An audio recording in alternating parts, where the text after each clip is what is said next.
This happened a few weeks ago. I moved back to my small hometown after my father passed away. I needed to feel close to him after the loss. I found a historic home that belonged to my grandparents. It felt comforting. I thought decorating for Christmas would help me heal. One evening, I sat on the floor, surrounded by colorful paper and ribbons. The air felt peaceful. Then, I heard a soft melody coming through the window. At first, I thought I was hearing carolers. My heart raced. I set down my gifts and peeked outside. The street was empty, just twinkling decorations but no voices. I told myself I imagined it. In the following days, everything felt different. I noticed flickering lights in the neighbor's house. I never saw them before, even though I walked past that house countless times. Their lights danced, blue, red, and green. It struck me as strange. Who lived there? One day, I went for a jog through the town square. It was a beautiful winter day. As I passed the old fountain, I saw a group of kids playing. Their laughter made my heart warm. It reminded me of my childhood. But when I got closer, they vanished in an instant. One moment, they were there. The next, the playground was empty. It felt unreal. The encounters left me feeling shaky. Who were my neighbors? Did they even exist? I felt grounded in my hometown, yet something was off. I spent many evenings thinking about the melody, the flickering lights, and the disappearing children. Sometimes I felt a chill, like someone was watching me. I'd turn around, but nothing was there. My heart raced, and I kept convincing myself it was just my imagination. Then came one night. I sat in my dim living room, the only light from my little tree. That melody returned, louder this time, echoing through the walls. I grabbed my jacket, nerves coursing through me, and stepped outside. The cold air hit me, sending a shiver down my spine. The melody felt more inviting now. As I walked toward it, my heart thumped painfully. I sensed that whatever was ahead would change everything. Then I heard a whisper behind me. "Why are you here?" I turned, but there was no one there. I stood frozen, staring into the darkness. The melody faded into the night, and I was left wondering, was I haunting this town, or was it haunting me? I didn't know what to do. I felt trapped, unsure of how to escape this chill that lingered. I went inside, double-locked the door, and sank down, breathing heavily. I wanted to forget the melody, the lights, the laughter. But how could I forget when they gnawed at my mind? Christmas was supposed to feel warm and safe, but it faded into something dark and eerie. I shut my eyes, hoping to wake up from this nightmare. But it felt like the nightmare had only just begun. The next morning, I woke up late, sunlight pouring through my bedroom window. Everything felt heavy, like a thick blanket was smothering me. I needed to shake this off and confront my fears. With a deep breath, I made a plan. I was going to visit my neighbor, the one whose lights had been flashing at odd hours. I wanted answers. As I walked over, I felt the chill in the air again, but I ignored it. I knocked on the door with a mix of hope and dread. A moment later, it swung open. A woman stood there, her face half hidden by shadows. Her eyes were piercing, and she wore an expression I couldn't read. "Can I help you?" she asked, her voice steady. I stammered, trying to gather my thoughts. I'm your neighbor. I noticed your lights at night, and I thought maybe we could chat." She hesitated. Then she smiled, a tight, unsettling smile. "Of course, come in." As soon as I stepped inside, I was overcome by a sense of displacement. The place looked normal, but eerily so, filled with untouched decorations. It felt like a set, not a home. The lights were all on, casting strange shadows that flickered unnaturally. "So, you're new in town?" she asked, tilting her head slightly. I nodded, trying to ignore the creeping feeling in my stomach. "Yeah, I moved back recently. It's been an interesting experience." Her gaze slid toward the window, and I followed it. Outside, I saw children wandering in the snow, their laughter echoing through the stillness. My heart skipped. "Those kids, they're always playing here?" She turned back to me, her expression darkening. They don't stay long. You shouldn't worry about them. Why not? I pressed, my voice shaky. They disappear. Just like that. I snapped my fingers for emphasis. The woman's smile faded. You shouldn't linger on things you can't understand. A chill shot through me, and I decided it was time to go. Thank you for the chat, I said, backing away. As I stepped outside, her voice called after me, more insistent now. Be careful what you seek, she warned. I shivered as I walked back to my house. Whatever that was, I wasn't sure I wanted to know more. Later that evening, the melody returned, clearer this time, wrapping around me like a familiar cloak. I reluctantly stepped outside, hoping to find its source. The lights from my neighbor's house flickered again, pulsing in sync with the haunting tune. I felt drawn to it, like a moth to a flame. But then, I saw something at the edge of my yard, a shadow moving. I squinted, my pulse racing. That's when I saw it. A figure, small and ghostly, standing just beyond my fence. My heart dropped as I realized it was one of the children. It turned slowly, eyes wide and luminous, its mouth open as if to scream. But instead, silence filled the air, heavier than before. I could only stand there, frozen. Then everything went dark. The melody vanished. The lights stopped flickering. I was alone, enveloped by shadows, staring into the unknown. What had I uncovered? I blinked into the darkness, heart pounding. The child was gone, swallowed by the night like a whisper in the wind. My first instinct was to head back inside, but the curiosity had its grip on me. What was happening in this town? I stepped forward, hesitantly approaching the fence, but the cold air stung my skin. It felt as though the night was alive, breathing around me. I glanced back at my house. The windows were dark, like vacant eyes staring at me. I turned my focus back to the spot where the figure had been, half expecting it to reappear. But it didn't. As I moved closer to the fence, the faint melody returned, weaving through the air. It tugged at me, a siren song calling from the depths of an unseen abyss. Suddenly, I felt a sense of urgency. I needed answers, even if it terrified me. I had to know what was on the other side. In my mind, I constructed a narrative. Maybe the child was lost. Maybe they could help me understand the strange occurrences around here. I stepped cautiously through the gap in the fence, my breath hitching when I noticed the ground was different, layered with a fine powdery frost that crunched under my feet. Then I heard it, a quiet whispering. It grew louder, mixed with laughter, the sound of children playing. Come and play, it beckoned. My heart raced. It sounded so simple, so innocent. Yet it dripped with an unsettling allure. I followed the noise, weaving through the dense trees that bordered my yard. There, just beyond a thicket, I stumbled upon a small clearing. A circle of children stood there, shimmering in the moonlight. They were laughing, their movements fluid and unnatural as they danced beneath a tree laden with strange ornaments that glimmered with an otherworldly light. I stepped back, not wanting to interrupt whatever was happening. What was wrong with them? Their faces were too pale, their smiles too wide. I felt a shiver run down my spine when I noticed they weren't playing with each other as much as they were playing around a figure in the center, a larger form draped in shadows. Watching them, motionless, the atmosphere shifted, a tension building. Do you want to join us? A child asked, locking eyes with me. The expression on their face was unsettlingly joyful, but I could see a flicker of something dark behind it. I wanted to respond, to say no, but my voice caught in my throat. I took a step back, and that seemed to break the spell. The laughter stopped, replaced by a sudden stillness. The figure in the center turned its head slowly, revealing glowing eyes like those of the child I had seen earlier, wide and haunting. In that moment, realization crashed over me. They weren't just playing, they were waiting. I didn't wait to find out what would happen next. I turned and sprinted back toward my house, panic shooting through my veins. The whispers faded behind me, but the echo of their laughter lingered like an unwelcome guest.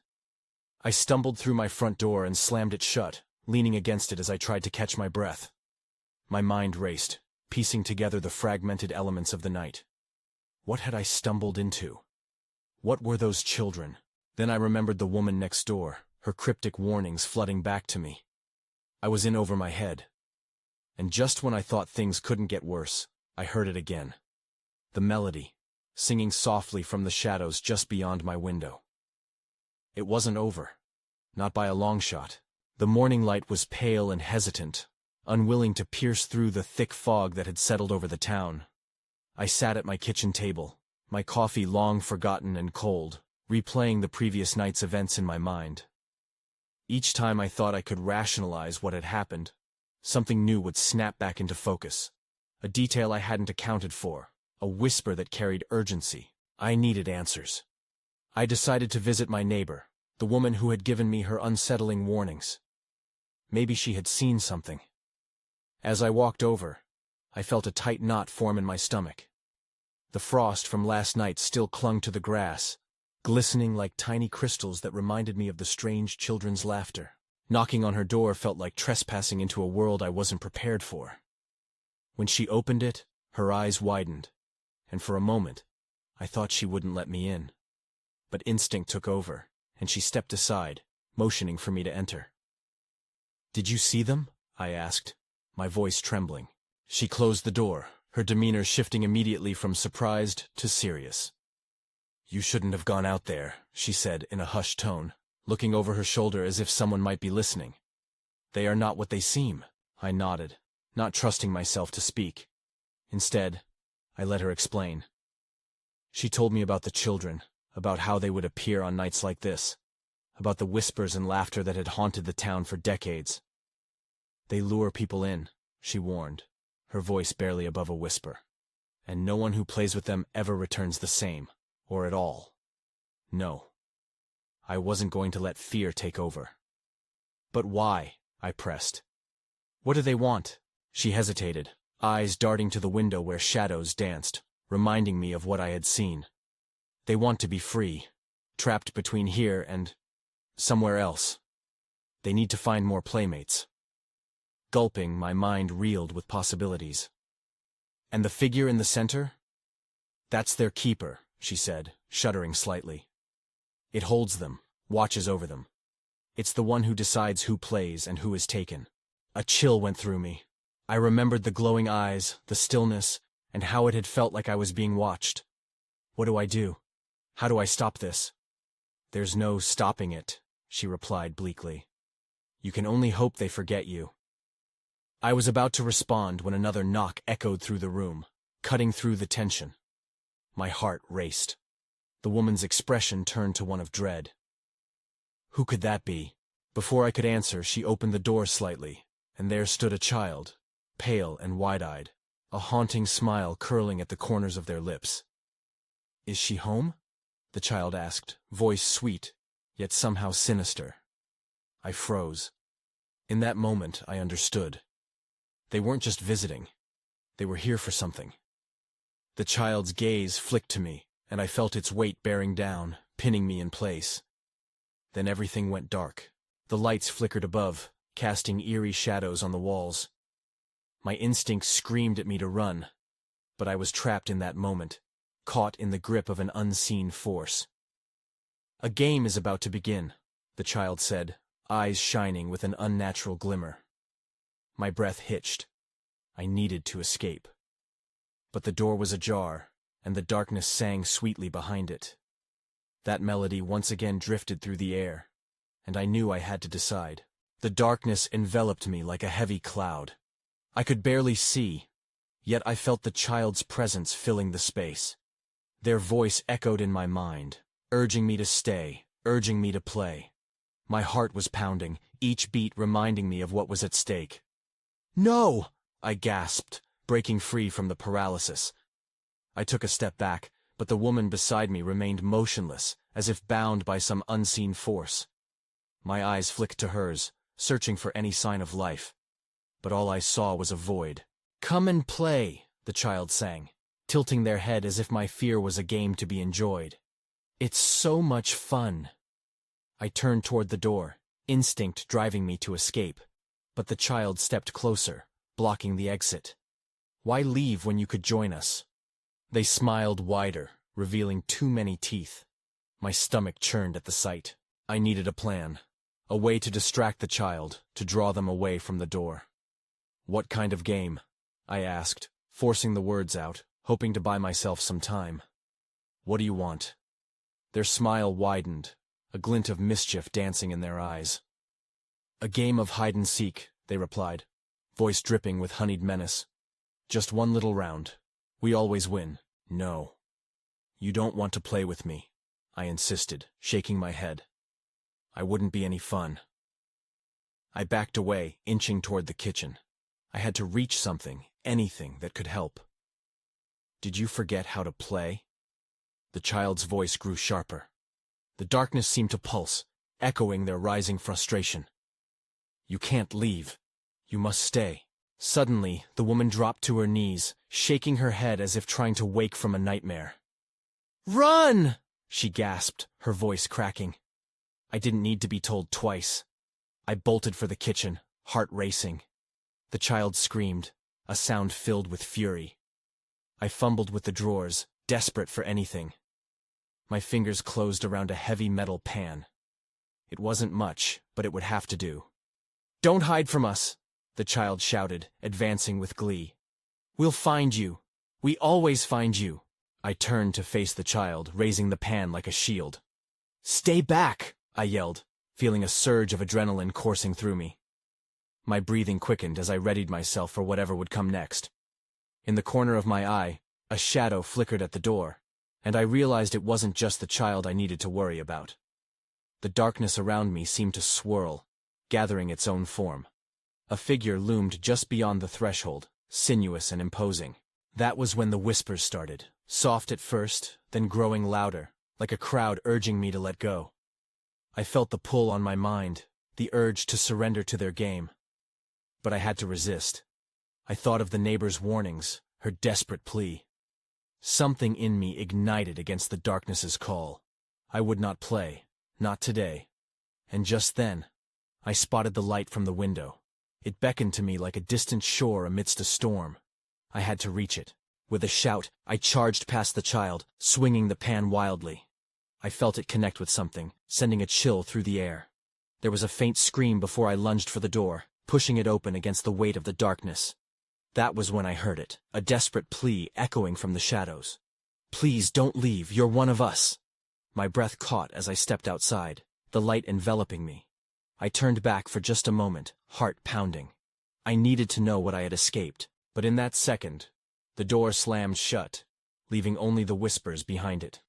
I stumbled back, free but shaken. Then I realized it wasn't over. One truth loomed heavy in my mind. They would come back. They always did. I felt it in my bones. And before I could catch my breath, I heard laughter, sweet yet sinister, echoing in the distance. I had narrowly escaped, but something told me that this was just the beginning. The next morning, I awoke, drenched in sweat.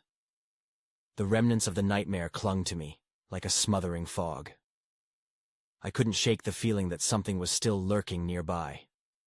The laughter from last night replayed in my mind, setting my nerves on edge.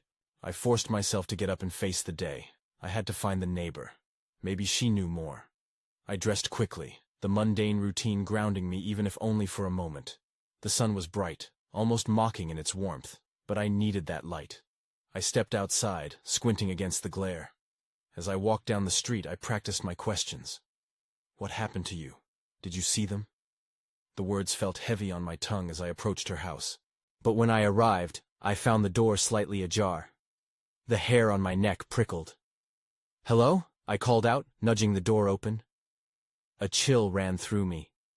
The inside was silent, the sort of eerie quiet that envelops a home when unease settles in. "Mrs. Hargrove?" I searched each room as I called her name, my heart racing. The living room was empty, untouched. The kitchen was still. I moved cautiously, sensing something was off. That's when I noticed a small figure peeking out from the corner of the hallway, barely visible behind a curtain. My blood ran cold as I approached. "Is someone there?" I whispered, trying not to sound terrified. A tiny hand shot out, and before I could react, a child's face emerged from the shadow. "You're not supposed to be here," they said. It was the same child. My stomach twisted.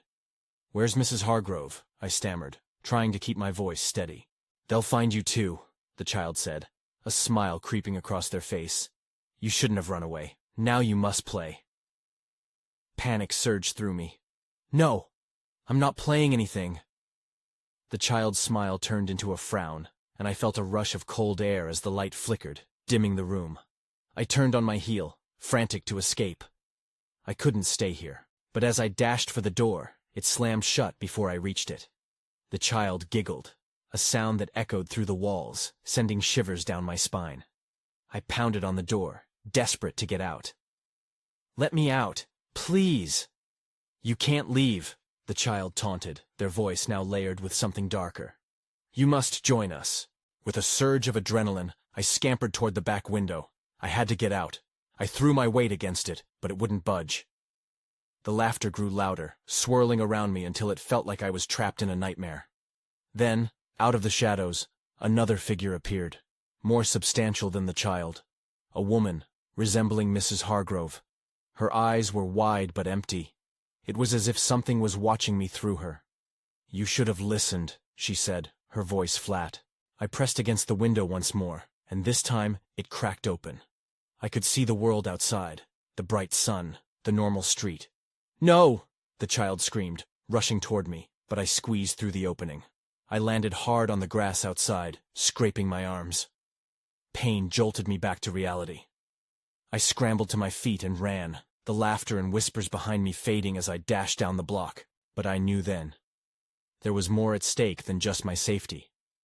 They were out there, and they were coming for me again. My heart sank at the realization.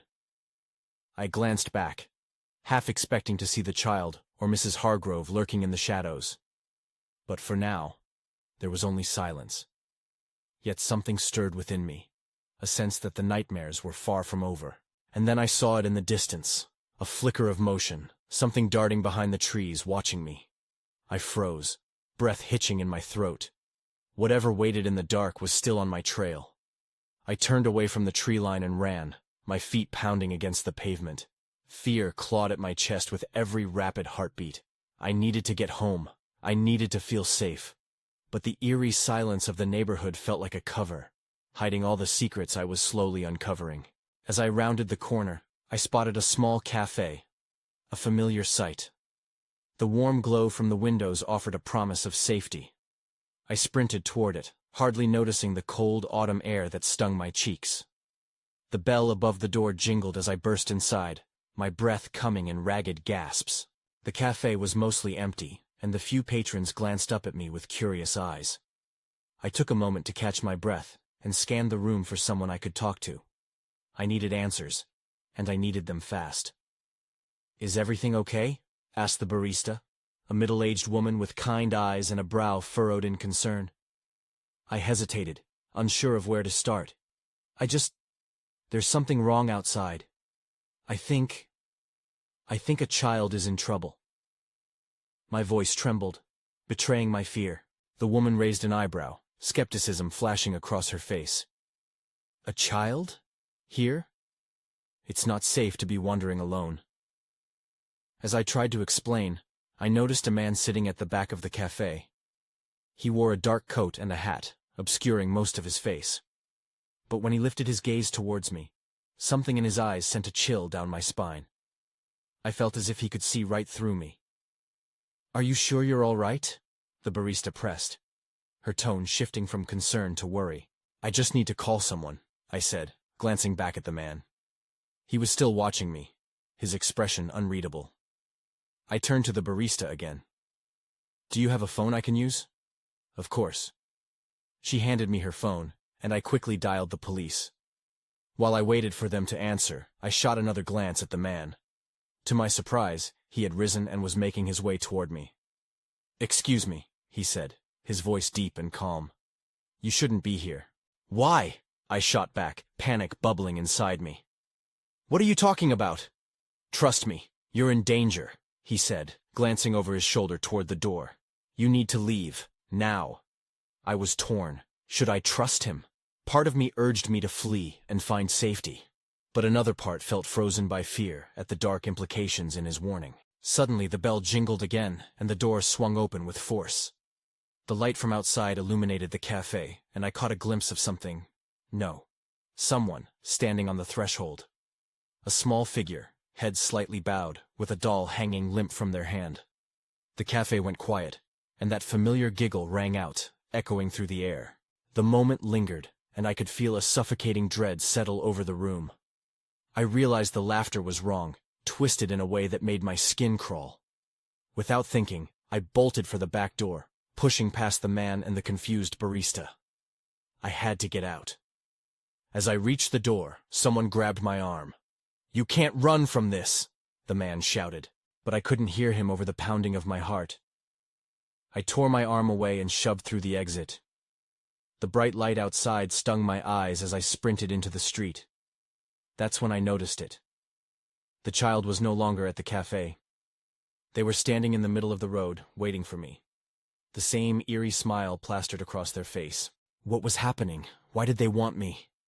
I took a deep breath, ready to call for help, but then my phone buzzed in my pocket.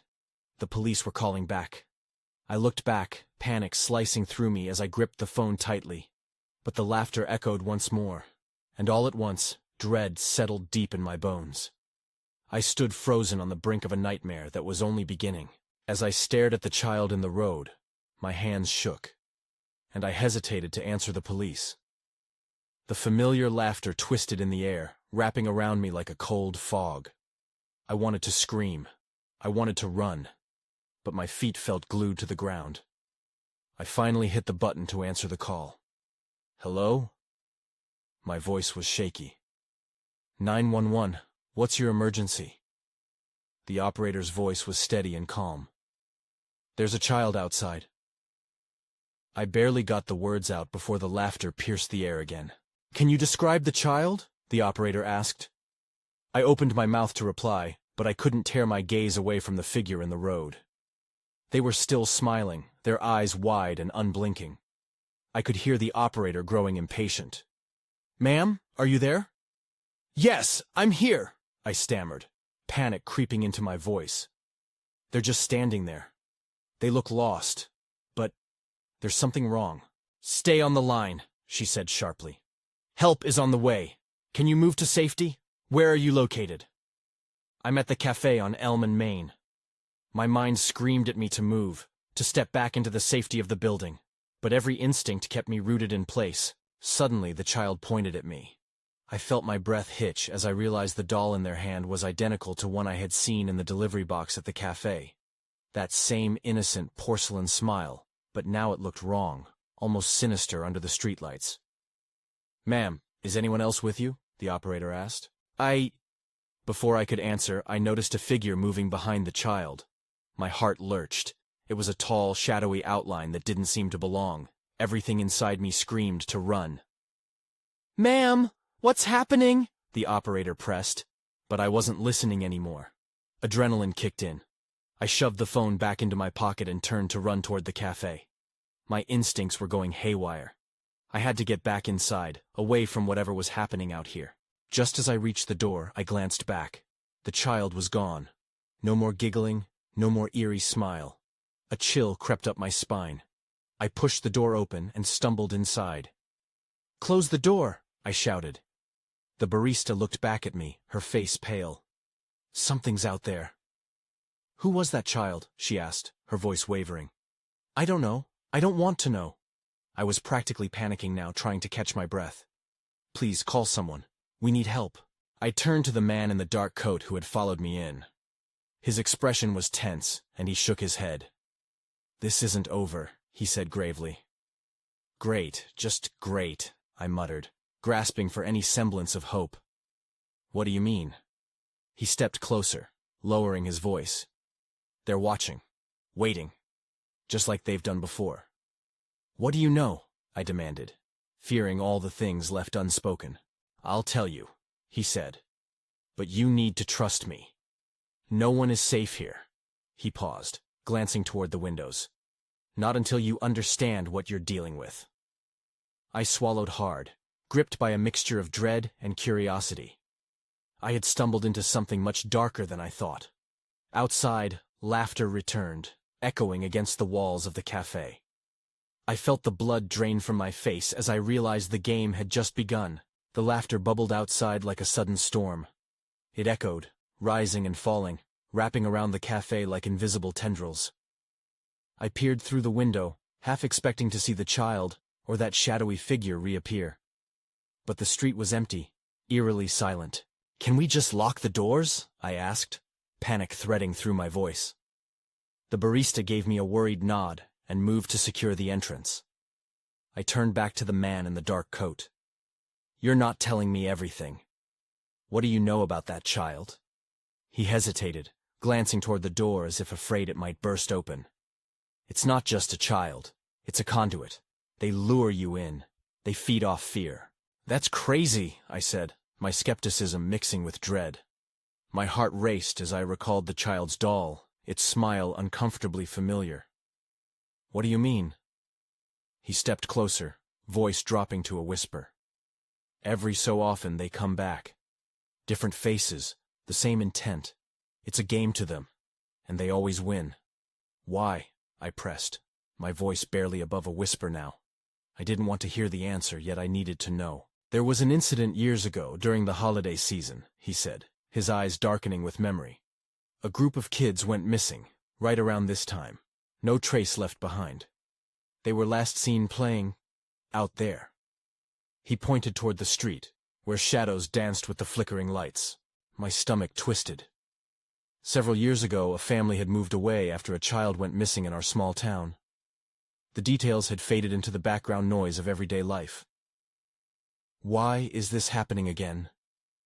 He shook his head, frustration rippling across his features. "They're here for a reason. They want something, and they won't stop until they get it." I felt a chill creep over me. What could they possibly want? Before he could respond, the lights flickered and dimmed. The laughter grew louder. The barista froze, and our eyes locked in the low glow. "What was that?" she whispered. "Maybe it's just a power surge," I suggested, but I didn't believe it. My heart sank as the laughter morphed into a sing-song chant. "Please, let's just get out of here," I urged. But before I could reach the door again, a knock echoed through the cafe, breaking the tension like glass shattering. Everyone jumped, eyes darting to the windows. I approached the door, heart racing. Who could it be? That's when I saw it. A small shadow standing just outside, motionless, the doll clutched tightly in their hands. A flicker of movement caught my eye. Something dark shifted behind them again. Then, everything went quiet. Too quiet. I turned back to the man in the dark coat. "We need to leave, now." "No," he said, a strange intensity in his eyes. "We need to face this." "What do you mean?" He took a deep breath and pointed toward the door. "They've come for you. Are you ready to find out why?" And just like that, a terrifying certainty settled over me. I was about to step into the unknown. I hesitated, my heart pounding, weighing the decision heavily in my chest. I wanted to bolt, to run far from this cafe and the secrets that lurked beyond its walls, but I felt distrustful of the man, and even more so of what waited outside. Yet, as chilling laughter floated through the stillness, something deep within me knew I couldn't hide forever. "Fine," I whispered, feeling the weight of inevitability resting on my shoulders. "Let's just get it over with." The man nodded, his expression grim but resolved. "We face them together. Trust me," he said as he edged toward the door. With each step, my mind swirled with fragments of the past, the laughter of children, the flickering lights, and that haunting melody weaving through my memories. Everything I thought was safely behind me was now encroaching on my present, threatening to swallow me whole. He opened the door, the hinges creaking and revealing the crisp evening air, which felt charged with something electric. The small figure, a child, stood there waiting, the doll resting limp in its hands. The shadows behind it loomed larger, a presence almost sentient. "Are you coming out to play?" The child's voice was sweet, but the underlying tone sent shivers down my spine. Before I could answer, the shadows blurred and flickered, taking form along the edges of the street. The man stepped forward, body tense. "Leave her alone," he demanded, voice steady but strained. The child's eyes gleamed in response, wicked delight dancing within them. "She needs to join us. Don't you want to play with us?" The figure danced on its feet, vibrant against the gloomy backdrop. "What do you want?" I shouted, my voice edged with defiance. "This isn't a game!" The laughter rose in a tidal wave, drowning out my words. I could feel the pull of it against my skin, the longing to let go and join in the revelry. Yet beneath that yearning was a desperate need to hold on to my reality. "You've been away for too long," the child chirped, tilting its head at an odd angle. "Join us, and you can play again, just like before." "No!" I shouted again, finding my voice amidst their tantalizing charm. "I won't be part of this." The shadows writhed, and with a flick of the child's wrist, the doll fell to the ground with a soft thud. Instantly, it began to ripple and shift, its innocent form morphing into something darker, slicked with an otherworldly sheen. The laughter turned cruel, echoing against every corner of my mind, demanding my submission. "Play or be lost forever," the child shrieked, laughter intertwining with the impending dread. Something surged within me, a fierce reminder of everything I held dear. My father, my childhood, the memories that defined me. They would not take that away from me. "You can't have me," I declared, refusing to back down any further. With that proclamation hanging in the air, the shadows began to shrink, pulling back slightly, seemingly hesitant for the first time. The child looked startled, its wide eyes widening in shock. "Why do you resist?" "Because I choose my own fate," I shouted, emboldened. Turning to the man beside me, I saw that his expression mirrored my resolve. Together, we stepped forward, united in purpose. "Let us go!" we shouted in unison. In that moment, the shadows hesitated, seemingly unsettled by our combined defiance. Then, the laughter erupted anew, chaotic and thunderous, the shadows recoiling before surging forward once more. An overwhelming force sought to pull us away. "Stay together!" the man shouted, clutching my arm as we drew close together. I felt the warmth of his resolve mix with my own, a flame against the encroaching dark. Just as the shadows closed in, I thought I heard whispers, small voices. "Let her play. Join us. We will be free." "Stop!" I yelled, urgency burning through me. "I will not be your pawn." In an instant, brilliant light burst from within, illuminating the edges of shadow. The child reeled back, its smile faltering, and as the light rippled outward, the shadows began to contract, flickering like dying embers. "Make it go away!" the child wailed, retreating towards the depths of darkness that had gathered behind it. The laughter faded into frantic echoes, intertwining with quiet gasps of what could have been. Just then, the shadowy figure revealed its true shape. A larger specter haunting the edges of the street. Its eyes flickered to me before everything went quiet. The figure couldn't seem to handle that I had chosen my own path, even if it meant standing against the very essence of what I feared. With a final cry, the darkness shattered, sent scattering into the corners of the night, drawn back into the void from which it had come. The last remnants of laughter faded like smoke in the wind. As calm settled around us, I found myself staring at the child's dulled eyes, the doll lying overturned in the street. "What did you do?" it asked, voice barely a whisper. "Nothing," I replied. "And everything." The child's curious gaze lingered for a moment longer before their shape began to dim, absorbed by the very darkness from which it had sprouted. I turned to look at the man beside me, his expression a blend of relief and lingering anxiety. "What now?" I asked, breathless. "There is always more," he said softly, a knowing look etched into his features, the shadows of wisdom lurking in his gaze. "They will always come back, with familiarity and twisted memories." His words hung heavy in the air, a reminder that the struggle between light and dark was never truly over. I nodded, knowing that I would need to confront this unsettling truth each day moving forward. As I turned to walk back towards the cafe, I felt the weight of the haunting melody recede, though it would always linger somewhere in the recesses of my mind. I had survived, but the town and its secrets would change me as they had promised, leaving me to navigate the fine line between what was natural and what danced along the edges of the supernatural. I moved to a different city the next month, seeking new beginnings. Yet sometimes I catch that melody in the wind, or hear echoes of laughter playing with shadows. I still wonder if I truly escaped, or if I've merely moved to a different stage in the same haunting tale.